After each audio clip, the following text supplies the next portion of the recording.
வாழ்க வையகம், வாழ்க வையகம், வாழ்க வளமுடன். குரு வாழ்க, குருவே துணை. சிந்தனையை, உடல் நலத்தை சீரமைத்து உய்வித்த குருவே வாழ்க. மகரிஷி அவர்களின் நாளொரு கவிதையிலிருந்து ஞானகளஞ்சியம் புத்தகம் 2, பக்கம் எண் 574, தலைப்பு அருகுணம். சுவாமிஜி அவர்கள் 13/1/1963 இயற்றியது. கவிதை எண் 1524. தேவையே விருப்பமாய் பழக்கத்தால் ஆசையாம், தேவை முடிந்திட தடையானால் சினமாகும், தேவை பொருள் தனக்கென காக்க கடும் பற்றாம், தேவையாம் பருவத்து ஆண் பெண் நட்பே மோகமாம், தேவைக்கு சூழ்நிலை கருத்து மதிப்பே மதம், தேவையினால் எழும் சினம் இருப்பில் வைத்தால் வஞ்சம், தேவையால் அருகுணம் தோன்றிடும் மிகுந்திடும், தேவையும் பொருட்களும் அறிவும் சமம் கொள்வோம். வாழ்க வளமுடன். இந்த பாடல்ல சுவாமிஜி சொல்ல வர கருத்து என்னன்னு பார்த்தீங்கன்னா, மனிதனுக்கு எப்படி 6 குணங்கள் தோன்றுது அப்படின்றது தான். நமக்கு ஒரு பொருள் தேவைன்று இருக்கும்போது அதுதான் நமக்கு, அந்த எண்ணம் தான் நமக்கு ஆசையாக மாறுது அப்படின்னு சொல்றாரு. அந்த ஆசை தடைப்பட போது அது சினமாக மாறுகிறது.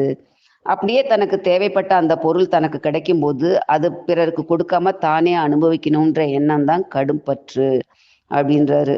அப்புறம் உயர்வு தாழ்வு மனப்பான்மை, தன்னையும் பிறரையும் ஒப்பிட்டு தன்னை உயர்வாகவே நினைச்சுக்கிட்டு மற்றவங்களை கீழ் நிலையில நினைச்சிட்டு மட்டம் தட்டின நிலையிலே நினைக்கிறது, இல்ல மற்றவங்களை உயர்வா நினைச்சிட்டு தன்னை தாழ்த்தி நினைக்கிறது, இந்த உயர்வு தாழ்வு மனப்பான்மை. அப்புறம் வஞ்சம், அந்த சினம் வெளியே காட்ட முடியாத போது அது உள்ளேயே இருப்பு கட்டின நிலைதான் வஞ்சம் அப்படின்றாரு. இந்த 6 குணங்கள் பேராசை, சினம், கடும்பற்று, முறையற்ற பால் கவர்ச்சி, உயர்வு தாழ்வு மனப்பான்மை, வஞ்சம். ஆக இந்த 6 குணங்களும் ஒரு மனிதன் இடத்துல இருக்கும்போது அவன் தன்னோட இயல்பான நிலையை மறந்து பழிச்செயல் பதிவுகளை செய்யக்கூடிய அளவுக்கு அவன் மனம் மாறி போயிடுது. அப்ப பொய், கொலை, களவு, சூது, கற்பழிப்பு அப்படின்ற நிலைக்கு அவன் மனம் மாறி போகுது. அப்ப இதுக்கு எல்லாமே காரணமாக இருக்கிறது அந்த தன்முனைப்பு, தான் தனதுன்ற அதிகாரப்பற்று, பொருள் பற்றுன்னு தான் சாமி சொல்வார்.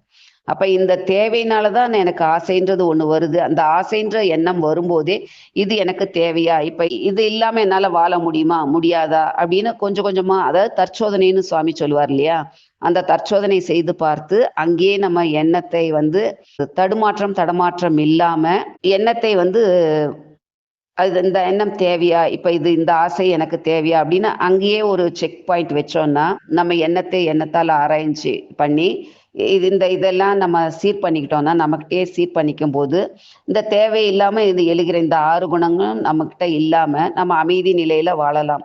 ஆக எந்த ஒரு பொருளுமே நமக்கு வாழ்க்கைக்கு தேவைதான். ஆக அந்த இடத்துல அந்த சமயத்துல இது தேவையா இது தேவையில்லையான்ற ஒரு அனலைஸ், அதாவது தற்சோதனை பண்ணி பார்த்து இது அந்த இடத்துல நம்ம சீர் பண்ணிக்கிட்டோம் அப்படின்னு சொல்லும்போது இந்த 6 குணங்களே நமக்குள்ள இயலாம நம்ம காத்து கொள்ளலாம். அப்ப நமக்கு அறிவு இருக்கு, அந்த அறிவை நல்ல விலையில விழிப்புணர்வோட செயல்படுத்தி அறிவுல தெளிவோட இருந்து பொருள்களையும் மற்ற மக்களோட தொடர்பு கொள்ளும் போதும் இந்த 6 குணங்கள் நமக்குள்ள இல்லாம நம்ம மனித நிலையில இருந்து தெய்வீக நிலைக்கு உயர நமக்கு குரு காட்டிய அந்த வழியை நாம கடைபிடிச்சு தவம், தற்சோதனை, அகத்தாய்வு பயிற்சிகள் எல்லாம் செய்து நம்மை மேம்படுத்தி கொள்ள முயலும் போது இந்த 6 குணங்களிலிருந்து நம்மை காத்து கொள்ளலாம். வாழ்க வளமுடன். வாய்ப்பிற்கு நன்றி. வாழ்க வளம்.